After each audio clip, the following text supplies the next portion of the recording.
আসসালামু আলাইকুম প্ৰিয় দৰ্শক বন্ধু, আপোনালোকক স্বাগতম জনাইছোঁ আমাৰ আজিৰ বিশেষ ভিডিঅ'ত। আজিৰ ভিডিঅ'ত আমি আপোনালোকৰ সৈতে এটা অত্যন্ত মূল্যৱান দোৱা মহান মৃত্যু লাভ কৰিবলৈ সহায় কৰিব। ই হ'ল এজন মুমিনৰ সকলোতকৈ মহৎ ইচ্ছা, আল্লাহৰ বাবে প্ৰাণ আহুতি দিয়া আৰু তেওঁলোকৰ বাবে সৰ্বশ্ৰেষ্ঠ পুৰস্কাৰ লাভ কৰা। ভিডিঅ'টো শেষলৈ চাই লগতে থাকিব, কিয়নো আমি এই দোৱাৰ অৰ্থ, গুৰুত্ব আৰু কেতিয়া আৰু কেনেকৈ এই দোৱা কৰাটো উচিত সেইবোৰো ব্যাখ্যা কৰিম। ধন্যবাদ।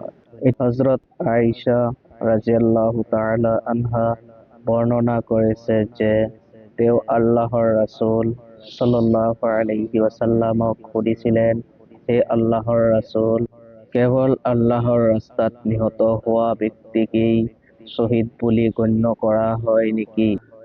ৰাছূলুল্লাহ সাল্লাল্লাহু আলাইহি ওয়াসাল্লাম উত্তৰ দিছিলেন, তেতিয়াতো আমাৰ উম্মত শ্বহীদৰ সংখ্যা বেছি নোহোৱা হ'ল।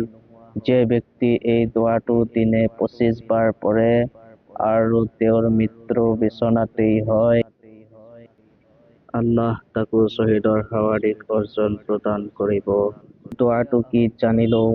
দোৱাটো হ'ল, আল্লাহুম্মা বাৰিক লি ফিল মাউতি ওয়া ফিমা বা'দাল মাউত।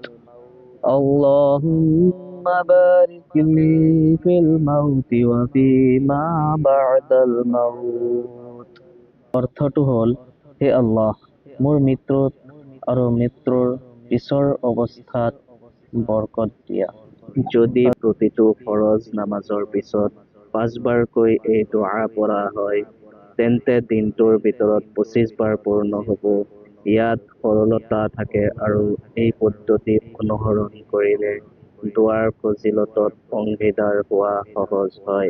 ভিডিঅ'টো ভাল লাগিলে লাইক, শ্বেয়াৰ আৰু চেনেলটো ছাবস্ক্ৰাইব কৰিব বিচৰা নাপাহৰিব। নতুন ভিডিঅ'ৰ বাবে বেল আইকনটিও প্ৰেছ কৰক। ধন্যবাদ।